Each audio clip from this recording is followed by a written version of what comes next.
आप सभी व्यूअर को मेरा नमस्कार, आदाब एवं सत श्री अकाल। मैं डॉक्टर विजय वर्मा और आप देख रहे हैं आपका अपना चैनल बेट हेल्थ केयर। आज का जो हमारा वीडियो है एक बार फिर रिपीट ब्रीडिंग के ऊपर मैं लेकर के हाजिर हुआ हूँ। आज का जो हमारा सिचुएशन है कि अगर किसी एनिमल्स के जो यूट्रस होता है अगर उसमें इन्फेक्शंस हो जाता है, उसकी वजह से जो हमारे एनिमल्स होते हैं वो रिपीट ब्रीडिंग की कंडीशंस में चले जाते हैं। तो आइए देखते हैं, जानते हैं, समझते हैं और अपनी एक समझ बनाते हैं कि कौन कौन सी ऐसी परिस्थिति होती है जिसमें अगर यूट्रस में इन्फेक्शंस हो जाता है तो उसकी वजह से हमारा एनिमल जो है वो रिपीट ब्रीडिंग में चला जाता है और इसका एक्चुअली में सोल्यूशन क्या है। तो सबसे पहले हमेशा समझिएगा, किसी भी एनिमल्स का जो यूट्रस होता है वही जो हमारा एम्ब्रियो का डेवलपमेंट होता है या फीटस का डेवलपमेंट होता है, वही उसका प्लेस होता है, वही उसका जन्म स्थान होता है। अगर उस जगह पे कोई भी प्रॉब्लम्स हुई तो जो हमारा फीटस है, जो हमारा एम्ब्रियो है, वहां पे सर्वाइव नहीं कर पाएगा। यूट्रस में तरह तरह के इन्फेक्शंस होते हैं, जैसे अगर किसी एनिमल्स में इंडोमेट्राइटिस हो गया हो, पायोमेट्रा हो गया हो, मेट्राइटिस हो गया हो, या इस तरीके से कोई भी सिचुएशंस अगर यूट्रस में डेवलप हो गई हैं तो उस परिस्थिति में हमारे जो एनिमल होता है वो कंसीव तो करता है लेकिन अर्ली एम्ब्रियोनिक डेथ हो जाता है और इस अर्ली एम्ब्रियोनिक डेथ की वजह से वो एनिमल रिपीट ब्रीडिंग में चला जाता है। अब अगर आप इस समस्या का समाधान चाहते हैं तो जब तक आप यूट्रस के इन्फेक्शन को कंट्रोल नहीं करेंगे तब तक वो एनिमल रिपीट ब्रीडिंग में जाता रहेगा और जैसे ही आपने उस एनिमल का जो यूट्रस है उसके इन्फेक्शंस को कंट्रोल कर लिया वैसे वो एनिमल फिर कंसीव कर जाएगा और आपको सफलता मिल जाएगी।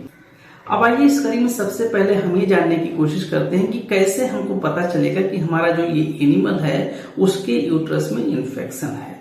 तो सबसे पहले आप ये समझिएगा, एक बहुत पहले मैंने वीडियो बनाया था जिसमें मैंने आपको बताया था कि अगर कोई हमारा एनिमल परफेक्ट हीट में आता है तो उसका एक्चुअल में स्राव क्या होता है।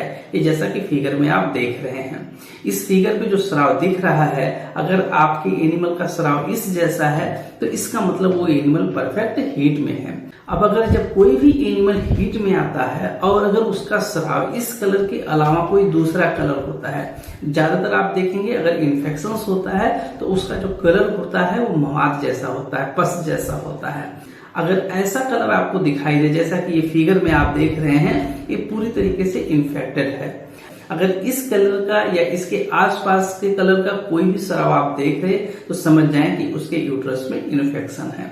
अब ये जो फ्लूइड निकलता है, इस फ्लूइड का जो कलर है इसको देख करके आप पता लगा लेंगे कि एक्चुअली में इन्फेक्शन है या इन्फेक्शन नहीं है। इन्फेक्शन होगा तो उस फ्लूइड का जो कलर होगा एकदम नेटा जैसा होगा, एकदम मवाद जैसा, पस जैसा होगा, और अगर इन्फेक्शन नहीं होगा तो एकदम ग्लास जैसा होगा, पानी के कलर का होगा, लेकिन उसकी कंसिस्टेंसी ज्यादा होगी।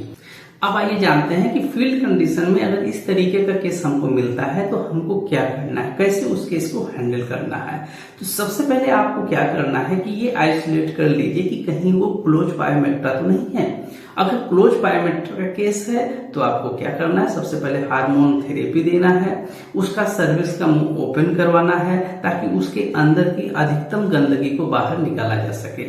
और उसके लिए आपको क्या करना है, चाहे आप PGF2 अल्फा का यूज कर लें और अगर उससे सफलता नहीं मिल रही तो ICD का ट्रीटमेंट दे दें तो उससे आपको सफलता मिल जाएगी। इसके बाद फिर आपको क्या करना है, जितने भी केस हैं, चाहे वो मेट्राइटिस का हो, इंडोमेट्राइटिस का हो, पायोमेट्रा का केस हो, आपको क्या करना है, यूट्रस में आप सीप के माध्यम से जाइए और जितना संभव हो पावे उतना आपको नॉर्मल सलाइन भरना है। और उसके बाद जब नॉर्मल सलाइन पूर्ण रूप से भर जाए उसके बाद आप रेक्टम के माध्यम से जाइए, यूट्रस के बाडों को प्रेस कीजिए और प्रेस करने के बाद आप देखेंगे सारा का सारा फ्लूइड जो है पीछे की तरफ बाहर आ जाएगा। अब उस फ्लूइड को जो बाहर आ रहा है उसका कलर देख करके आपको पता चल जाएगा कि अभी और साफ करने की आवश्यकता है या साफ करने की आवश्यकता नहीं है।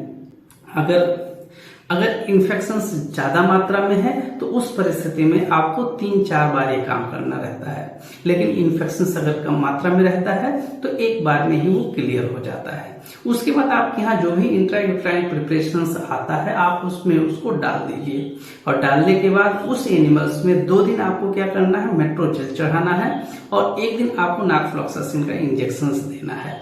मेट्रोजेल बेसिकली जो आप यूज करेंगे वो 60 mg पर केजी बॉडी वेट के अनुसार यूज करेंगे, और नारफ्लॉक्सासिन जो हमको यूज करना है वो 10 mg पर केजी बॉडी वेट के अनुसार यूज करना है। तो जब ये सारे चीजें आप कर लेंगे तो जितने भी इन्फेक्शन होंगे हमारे वो सारे के सारे क्लियर हो जाएंगे।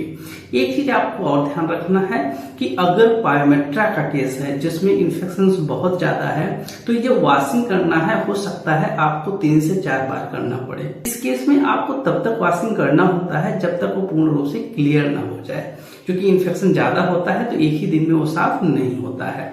ज्यादातर मैंने केस देखे हैं कि जो पायोमेट्रा के केस होते हैं, स्पेशली क्लोज पायोमेट्रा में, उसमें हमको 3-4 दिन लग जाते हैं। तो इस तरीके से रिपीट ब्लीडिंग का केस अगर इन्फेक्शन की वजह से आ रहा है तो उसको इस तरीके से हम हैंडल कर सकते हैं। इसी के साथ हम अपनी वाणी को विराम देते हैं। मिलते हैं किसी और दिन किसी और केस के साथ। तब तक के लिए आप सभी व्यूअर का बहुत बहुत धन्यवाद। जय हिंद, जय भारत।